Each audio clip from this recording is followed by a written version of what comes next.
أعوذ بالله من الشيطان الرجيم بسم الله الرحمن الرحيम।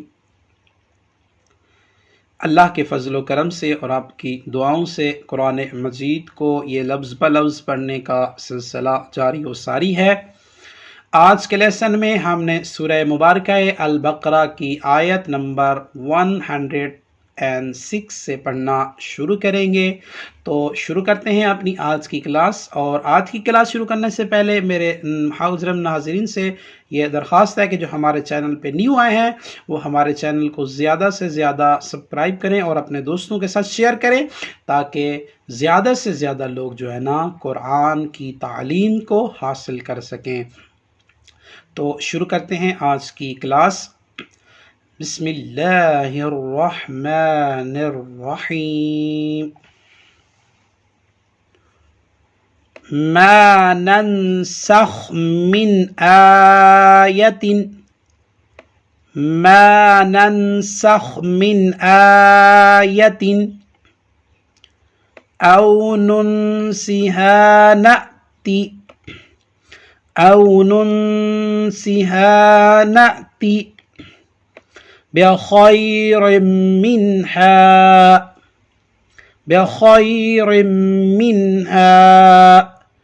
औ मिस्लिहा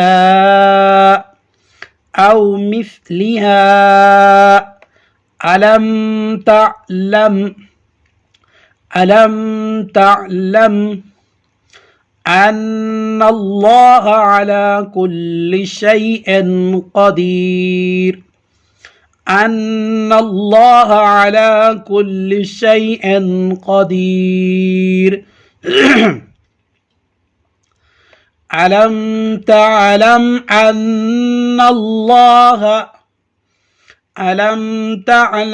अन्नल्लाह लहू मुल्कुस समावाति वल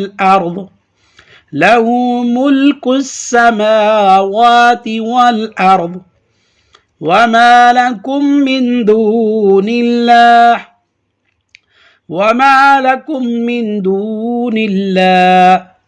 मिन वलिय्यिन वला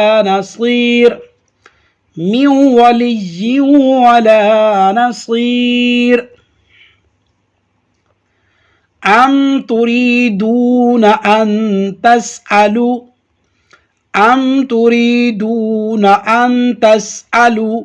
रसूलकुम कमा सुइल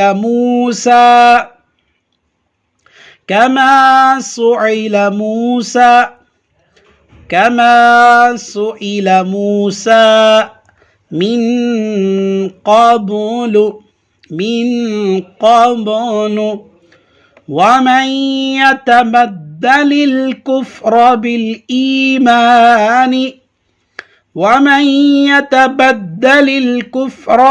ईमान फ़क़द ضل सवाअ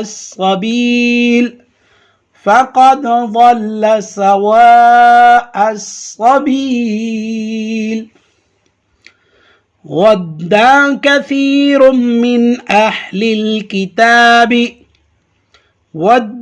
كثير من أهل الكتاب لو يردونكم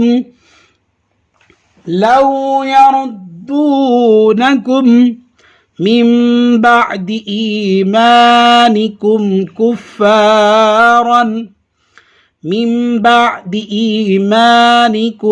كفارا حسدا من عند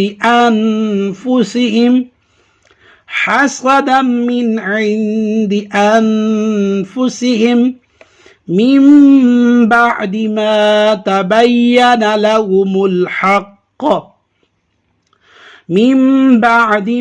تبين لهم الحق فاعفوا واصفحوا حتى يأتي الله بأمره حتى يأتي الله بأمره إن الله على كل شيء قدير إن الله على كل شيء قدير بسم الله الرحمن الرحيم ما ننسخ من آية أو ننسها نأت بخير منها أو مثلها ألم تعلم أن الله على كل شيء قدير ألم تعلم أن الله له ملك السماوات والأرض وما لكم من دون الله من ولي ولا نصير أم تريدون أن تسألوا رسولكم كما سئل موسى من قبل ومن يتمدل الكفر بالإيمان فقد ضل سواء السبيل ود كثير من أهل الكتاب لو يردونكم من بعد إيمانكم كفارا حسدا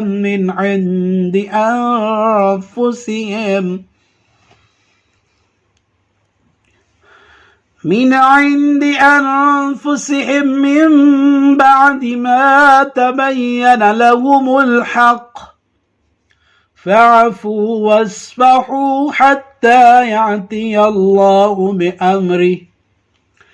إن الله على كل شيء قدير